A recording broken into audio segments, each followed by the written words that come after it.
అందరికీ వందనాలు. ఈరోజు బైబిల్ రీడింగ్లో 2వ సమూయేలు 2వ అధ్యాయము 3వ అధ్యాయము చదువుకుందాం.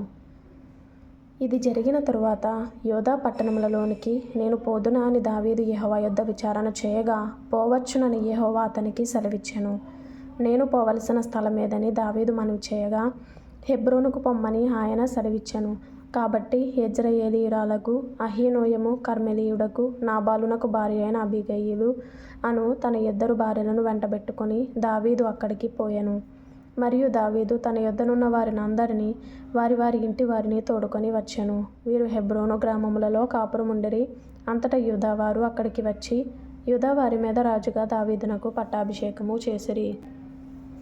సౌలును పాతిపెట్టిన వారు యాబేష్గిలాదు వారని దావీదు తెలుసుకొని యాబేష్గిలాదు వారి యొద్దకు దూతలను పంపి, మీరు ఉపకారము చూపి మీ ఏలిన వాడైన సౌలును పాతిపెట్టితిరి గనుక యెహోవా చేత మీరు ఆశీర్వచనము నొందుదురుగాక.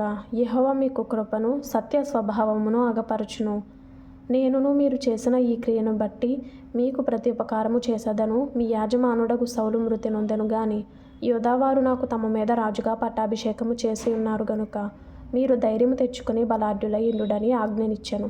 నేరు కుమారుడగు అబ్నేరు అను సౌలు యొక్క సైన్యాధిపతి సౌలు కుమారుడగు ఇష్బోషెతును మహనయీమునకు తోడుకొని పోయి గిలాదు వారి మీదను ఆషేరీయుల మీదను యెజ్రెయేలు మీదను ఎఫ్రాయిమీయుల మీదను బెన్యామీనీయుల మీదను ఇశ్రాయేలు వారి మీదను రాజుగా అతనికి పట్టాభిషేకము చేశాను.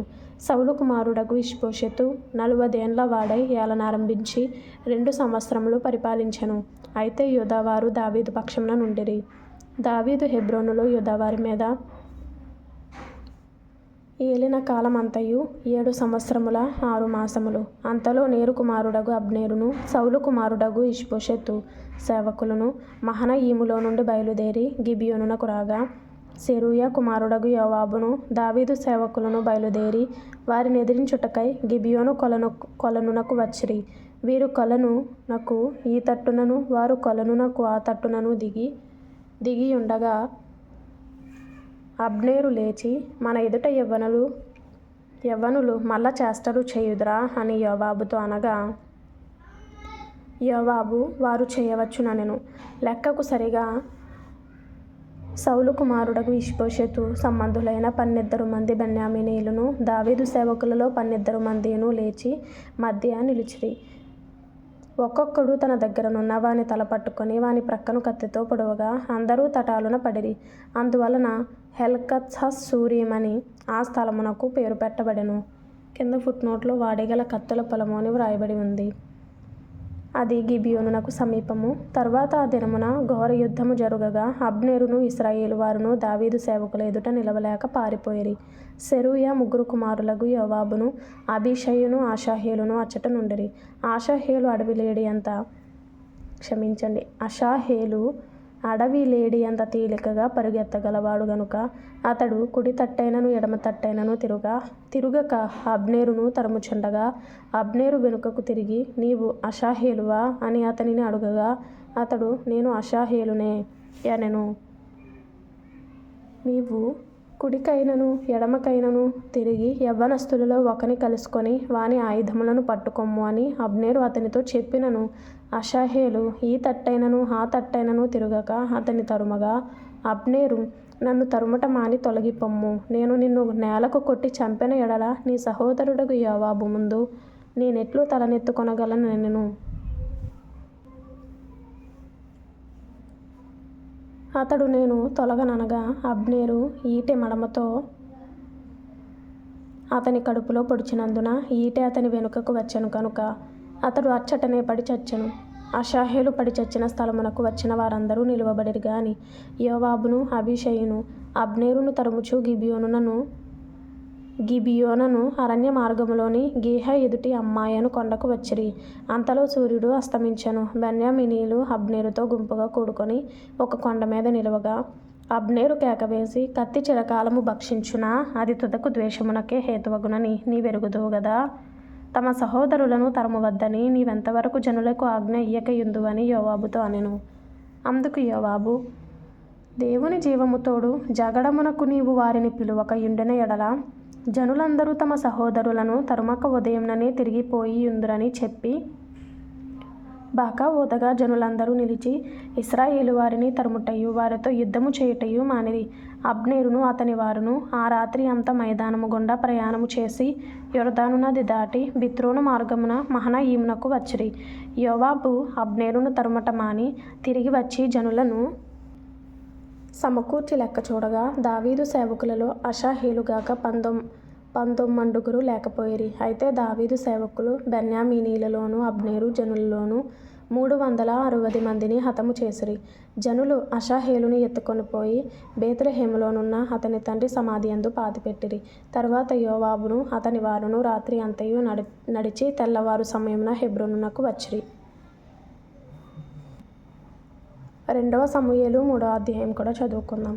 సౌలు కుటుంబీకులకును దావీదు కుటుంబీకులకును బహుకాలము యుద్ధము జరుగగా దావీదు అంతకంతకు ప్రబలెను, సౌలు కుటుంబము అంతకంతకు నీరసిల్లెను. హెబ్రోనులో దావీదునకు పుట్టిన కుమారులెవరనగా అమ్నోను అను అతని జ్యేష్ఠపుత్రుడు యెజ్రెయేలీయురాలగు అహీనోయము వలన పుట్టెను. కిల్యాబు అను రెండవవాడు కర్మెలీయుడగు నాబాలు భార్య అయిన అబీగయీలు వలన పుట్టెను. మూడవ వాడైన అబ్షాలోము గెషూరు రాజగు తల్మయి కుమార్తెయగు మయకా వలన పుట్టెను. 4వ వాడగు అదోనీయా హగ్గీతు వలన పుట్టెను. 5వ వాడగు షెఫట్య అబీటలు వలన పుట్టెను. 6వ వాడగు ఇత్రెయాము దావీదునకు భార్యయగు యగ్ల వలన పుట్టెను. వీరు హెబ్రోనులో దావీదునకు పుట్టిన కుమారులు. సౌలు కుటుంబీకులకును దావీదు కుటుంబీకులకును యుద్ధము జరుగుచుండగా అబ్నేరు సౌలు కుటుంబీకులకు బహు సహాయము చేసెను. అయ్యా కుమార్తె అయిన రిస్పాయను ఒక ఉపపత్ని సౌలుకుండెను. నా తండ్రికి ఉపపత్నియగు దానిని నీవెందుకు కూడితివని ఇష్బోషెతు అబ్నేరును అడుగగా అబ్నేరును ఇష్బోషెతు అడిగిన మాటకు బహుగా కోపగించుకొని నిన్ను దావీదు చేతికి అప్పగింపక నీ తండ్రి అయిన సౌలు ఇంటి వారికిని అతని సహోదరులకును అతని స్నేహితులకును ఈవేళ ఉపకారము చేసిన నన్ను యూదా వారికి చేరిన కుక్కతో సమానునిగా చేసి ఈ దినమున ఒక స్త్రీని బట్టి నా మీద నేరము మోపుదువా? యెహోవా దావీదునకు ప్రమాణము చేసిన దానిని అతని పక్షమున నేను నెరవేర్చని ఎడల దేవుడు నాకు గొప్ప అపాయము కలుగజేయునుగాక. సౌలు ఇంటివారి వశము కాకుండా రాజ్యమును తప్పించి దాను మొదలుకొని బెయేర్షెబా వరకు దావీదు సింహాసనమును ఇశ్రాయేలు వారి మీదను యూదా వారి మీదను నేను స్థిరపరచదనెను. కావున ఇష్బోషెతు అబ్నేరునకు భయపడి ఇక ఈ మాటయు పలుకులేకపోయెను. అబ్నేరు తన తరపున దావీదునొద్దకు దూతలను పంపి ఈ దేశము ఎవరిది? నీవు నాతో నిబంధన చేసిన ఎడల నేను నీకు సహాయము చేసి ఇశ్రాయేలు వారినందరినీ నీ తట్టు త్రిప్పెదనని వర్తమానము పంపగా దావీదు మంచిది, నేను నీతో నిబంధన చేసేదను. అయితే నీవు ఒక పని చేయవలెను. నా దర్శనమునకు వచ్చినప్పుడు సౌలు కుమార్తెయగు మీకాలును నా యొద్దకు తోడుకొని రావలెను, లేదా నీకు దర్శనము దొరకదనెను. మరియు దావీదు సౌలు కుమారుడగు ఇష్బోషెతునొద్దకు దూతలను పంపి ఫిలిష్తీయులలో 100 మంది ముందోలను తెచ్చి నేను పెండ్లి చేసుకొనిన మీకాలును నాకు అప్పగింపుమని చెప్పుడనగా ఇష్బోషెతు దూతను పంపి లాయిషు కుమారుడగు పల్తీయేలు అను దాని పెనిమిటి యొద్ద నుండి మీకాలును పిలువనంపెను. దాని పెనిమిటి బహూరీము వరకు దాని వెనుక ఏడ్చుచురాగా అబ్నేరు నీవు తిరిగి పొమ్మనెను గనుక అతడు వెళ్ళిపోయెను. అంతలో అబ్నేరు ఇశ్రాయేలు వారి పెద్దలను పిలిపించి దావీదు మిమ్మును ఏలవలెనని మీరు ఇంతకు మునుపు కోరితిరి గదా, నా సేవకుడైన దావీదు చేత నా జనులకు ఇశ్రాయేలీయులను ఫిలిష్తీయుల చేతిలో నుండియు వారి శత్రువులందరి చేతిలో నుండియు విమోచించదనని యెహోవా దావీదును గూర్చి సెలవిచ్చి ఉన్నాడు గనుక మీ కోరిక నెరవేర్చుకొనుడని వారితో చెప్పెను. మరియు అబ్నేరు బెన్యామీనీలతో అలాగున మాట్లాడిన తరువాత హెబ్రోనునకు వచ్చి ఇశ్రాయేలు వారి దృష్టికిని బెన్యామీనీలందరి దృష్టికిని ప్రయోజనమైన దానిని దావీదునకు పూర్తిగా తెలియచేశాను. అందు నిమిత్తమై అబ్నేరు 20 మందిని వెంటబెట్టుకొని హెబ్రోనులోనున్న దావీదునొద్దకు రాగా దావీదు అబ్నేరుకును అతని వారికిని విందు చేయించెను. అంతటా అబ్నేరు నేను పోయి ఇశ్రాయేలు వారినందరినీ నా ఏలినవాడవగు నీ పక్షమున సమకూర్చి వారు నీతో నిబంధన చేయునట్లును నీ చిత్తానుసారముగా నీవు రాజరికము వహించి కోరిన దాని అంతటి మీద ఏలునట్లును చేయుదునని దావీదుతో చెప్పి దావీదునొద్ద సెలవు పుచ్చుకొని సమాధానముగా వెళ్ళిపోయాను. పిమ్మట దావీదు సేవకులను యోవాబును బందిపోటు నుండి బహు విస్తారమైన దోపుడు సొమ్ము తీసుకుని రాగా అబ్నేరు హెబ్రోనులో దావీదు నొద్ద లేకపోయెను. దావీదు అతనికి సెలవిచ్చినందున అతడు సమాధానముగా వెళ్ళిపోయి ఉండెను. అయితే యోవాబును అతని యొద్దనున్న సైన్యమును వచ్చినప్పుడు నేరు కుమారుడగు అబ్నేరు రాజు నొద్దకు వచ్చెననియు రాజు అతనికి సెలవిచ్చి పంపెననియు అతడు సమాధానముగా వెళ్ళిపోయిననియు తెలుసుకొని యోవాబు రాజు నొద్దకు వచ్చి, చిత్తగించుము, నీవు ఏమి చేసితివి? అబ్నేరు నీ యొద్దకు వచ్చినప్పుడు నీవెందుకు అతనికి సెలవిచ్చి పంపివేసితివి? నేరు కుమారుడగు అబ్నేరును నీవెరుగవా? నిన్ను మోసపుచ్చి నీ రాకపోకలన్నిటినీ నీవు చేయు సమస్తమును తెలుసుకొనుటకై అతడు వచ్చెనని చెప్పి దావీదు నొద్ద నుండి బయలువెడలి అబ్నేరును పిలుచుటకై దూతలను పంపెను. వారు పోయి సెరాయాను బావి దగ్గర నుండి అతనిని తోడుకొని వచ్చిరి. అతడు వచ్చిన సంగతి దావీదునకు తెలియకయుండెను. అబ్నేరు తిరిగి హెబ్రోనునకు వచ్చినప్పుడు సంగతి ఎవరికి వినబడకుండా గుమ్మము నడుమ ఏకాంతముగా అతనితో మాటలాడవలెనని యోవాబు అతని పిలిచి తన సహోదరుడగు అషాహేలు ప్రాణము తీసినందుకై అతనిని కడుపులో పొడవగా అతడు చచ్చెను. ఆ తరువాత ఈ సమాచారము దావీదునకు వినబడినప్పుడు అతడు అనుకొనినదేమనగా, నేనును నా రాజ్యమును నేరు కుమారుడగు అబ్నేరు ప్రాణము తీయుట విషయంలో యెహోవా సన్నిధిని ఎప్పటికిని నిరపరాధులమే. ఈ దోషము యోవాబు మీదను అతని తండ్రికి పుట్టిన వారందరి మీదను మోపబడును గాక.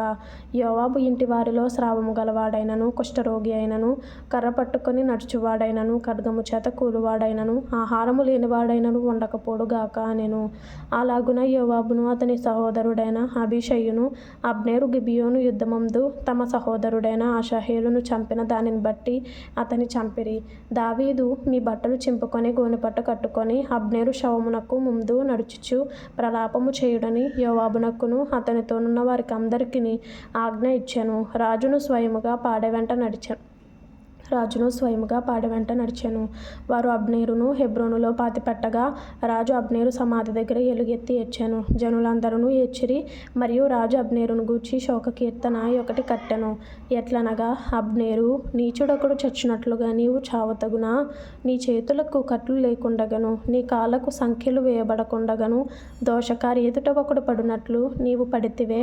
రాజు ఈలాగున కీర్తన ఎత్తి పాడగా జనులందరూ విని మరి ఎక్కువగా ఏడ్చిరి. ఇంకా వెలుగున్నప్పుడు జనులు దావీదు నొద్దకు వచ్చి భోజనము చేయుమని అతనిని బతిమాలగా దావీదు ప్రమాణము చేసి, సూర్యుడు అస్తమించక మునుపు ఆహారం ఏమైనను నేను రుచి చూచిన ఎడల దేవుడు నాకు గొప్ప అపాయము కలుగుజేయునుగాకనెను.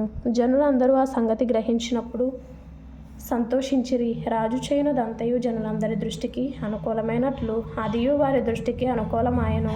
నేరు కుమారుడైన అబ్నేరును చంపుట రాజు ప్రేరేపణ వలన నైనది కాదని ఆ దినమున జనులందరికిని ఇశ్రాయేలు వారికందరికిని తెలియబడెను. పిమ్మట రాజు తన సేవకులను పిలిచి వారితో ఇలాగు సెలవిచ్చెను. నేటి దినమున పడిపోయినవాడు ఇశ్రాయేలులో ప్రధానుడనియు పెద్దలలో ఒకడనియు మీకు తెలిసే ఉన్నది. పట్టాభిషేకము నొందిన వాడనైనను నేడు నేను బలహీనుడనైతిని. సెరూయా కుమారులైన ఈ మనుష్యులు నాకంటే బలము గలవారు. అతడు జరిగించిన దుష్క్రియను బట్టి యెహోవా కీడు చేసిన వానికి ప్రతి కీడు చేయునుగాక. 1 సంవత్సరంలోపు బైబిల్ పూర్తి చేయాలి అనే ఆలోచన కలిగిన వారు ఫాలో చేయండి, లైక్ చేయండి, షేర్ చేయండి, సబ్స్క్రైబ్ చేసుకోండి. ప్రభు మీకు తోడేండునుగాక. ఆమేన్. Thank you for watching.